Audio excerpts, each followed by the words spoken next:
Howdy folks, Corey from Rockpile Shade House Build. Quick recap, 10 posts, 5 of them fixed to an existing fence, 1 of them fixed to a railway sleeper archway thing, and 4 holes dug and concreted in. All stained, all cut off to a level that we chose. Now we're going to prep we'll call these the roof main beams. The overall width of the shade house is 5.7 metres. So I know that I can cut these down to 5.7. Then I've got to stain them. And then we need to do some sort of like little truss system that's going to help reduce the sag of these timbers. Because I'm sure everyone's been wondering, that's a 6 metre span with a 90 by 45 timber. That's just going to bow like a banana. So, my plan. You ready for this? You ready?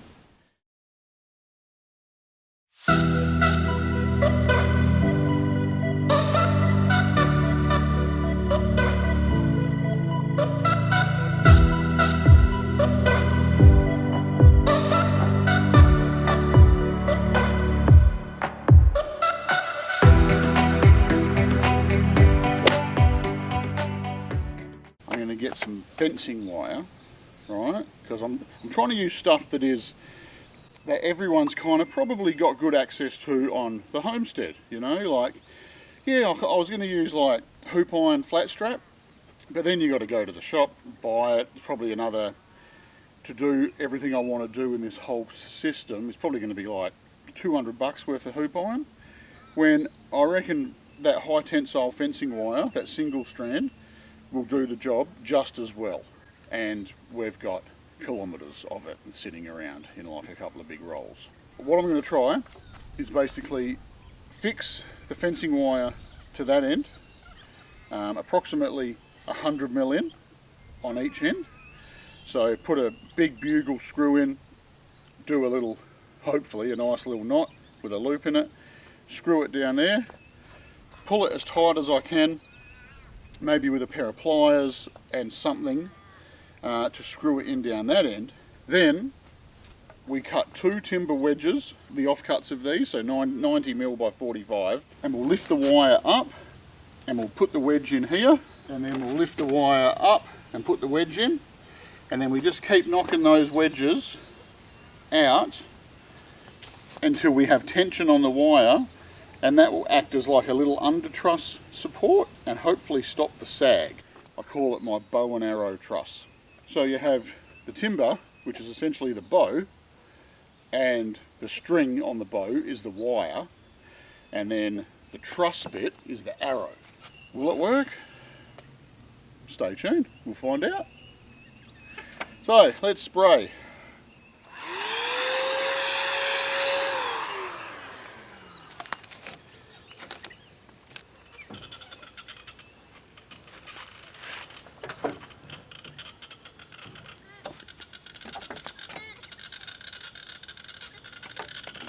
Can you hear that?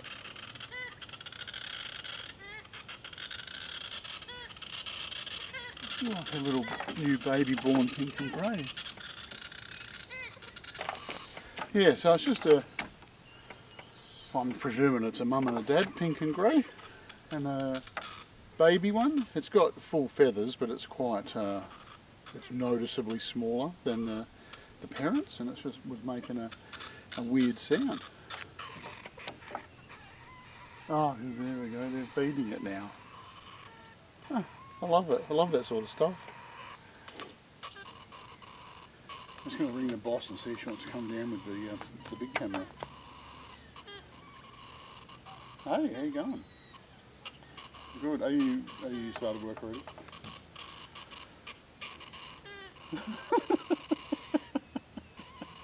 No, it's just there's like some parent pink and greys and a little baby one, and it's like making this weird sound, and you're in the tree right in front of me, and she's like, looks like she's like grooming it, you know?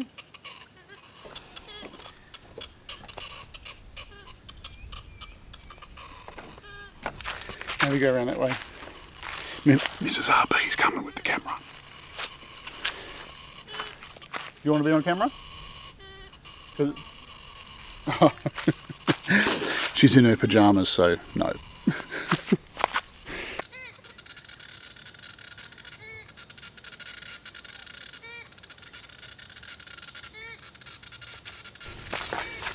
Okay, so this is me having a little experiment with the bow and arrow truss idea. So I've just done a simple little loop in the wire, 100mm bugle through it and into the wood at one end, and then do the same thing as this on this end and try and pull it a bit tighter and then see how much tension we can apply to that wire.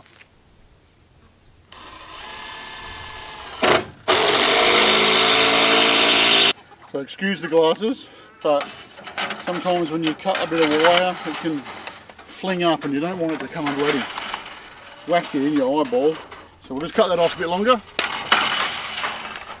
We'll get a rough length to make the start of the loop, and then I'll grab it with the pliers and start twisting it around. The high tensile wire is always a good workout for your thumbs, you know. And we'll just cut the waste off. So I want to try and pull it tight, but at the same time it doesn't have to be too tight, I don't think, because we're going to put something up in the middle of it. There we go. Wire is on. Let's just see. Oh, look at that. That's actually got a fair bit of tension on it.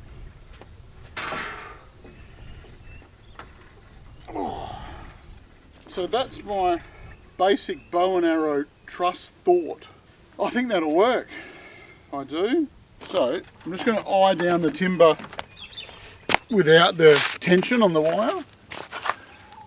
And it's actually pretty straight, right? So I'm presuming that when I put this in, it's going to get a slight bow to it.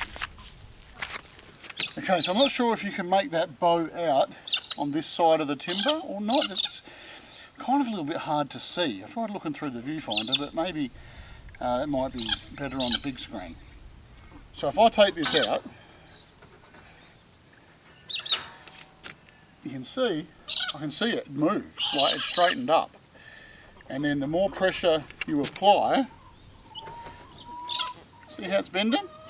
I'm almost thinking of drilling a hole in the wood, example 50mm in, maybe a bit more, 70mm in, because I don't want it to come out through the top of the shade cloth. And then putting get a bit of threaded rod, and say this is the threaded rod. So put the threaded rod in the hole with a big washer and a nut here. And then on the end of the threaded rod, cut like a little V groove in the threaded rod. And then we can use this nut and washer to basically push. When you wind it in, it'll pull that threaded rod out and apply more pressure to this. So that might give us some a bit more adjustability rather than using just the wooden chock. Because if I use the wooden chock and you know, a year down the track, say we go through a full summer and then a full winter and all the timbers get wet, and then in summer they'll dry out, it all expands and moves, and this fencing wire too probably shrinks and, I was going to say shrinks and contracts. Oh dear. So this fencing wire probably shrinks and expands depending on the heat and the cold. So maybe having the threaded rod adjustment bit might be the go. I'm really happy about that, I've got to say, because I think that is the most simplest way to gain like a bit of strength over a long timber that's going to basically have no weight on it anyway apart from the shade cloth, but over time that timber would sag. But I think with this system we'll be looking up. On a cold night. On a cold night.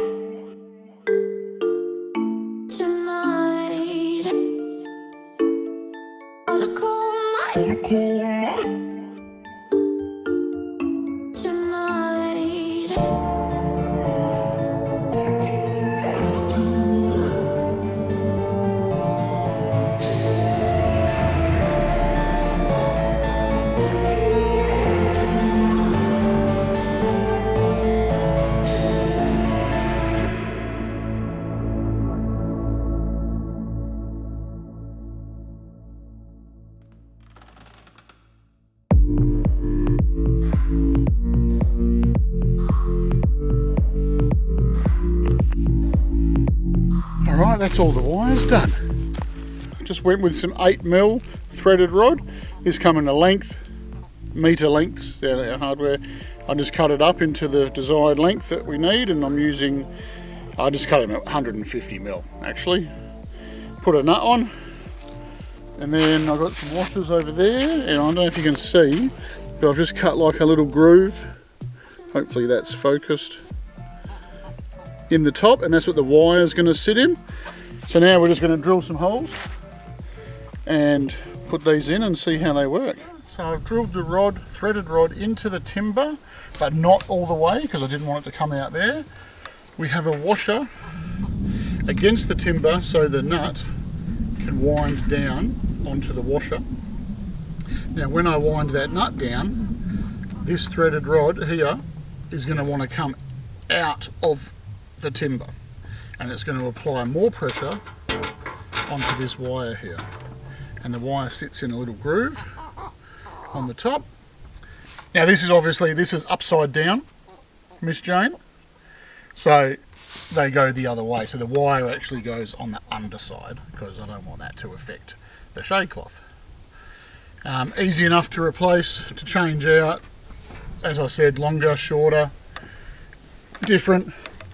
So hopefully that kind of gives a little bit of explanation, and I've just got to go get these. I left a couple of the rods up in the shed on the bench, so I'll just go get them, but hopefully that provides a bit of info on the bow and arrow truss.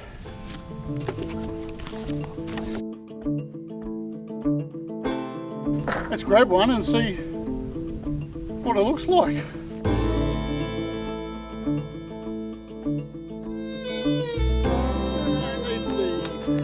Special bit for the screws.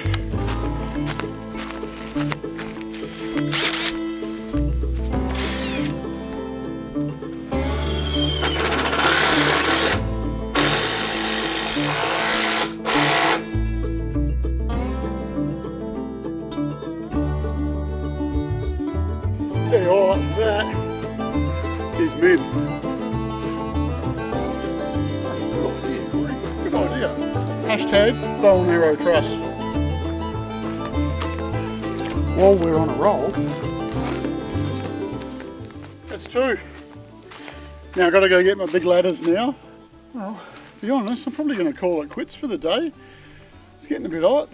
It's close to, it's almost 12 o'clock.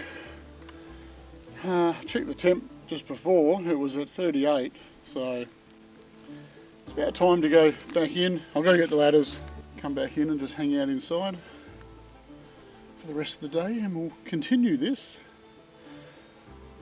tomorrow. Alright, stay tuned.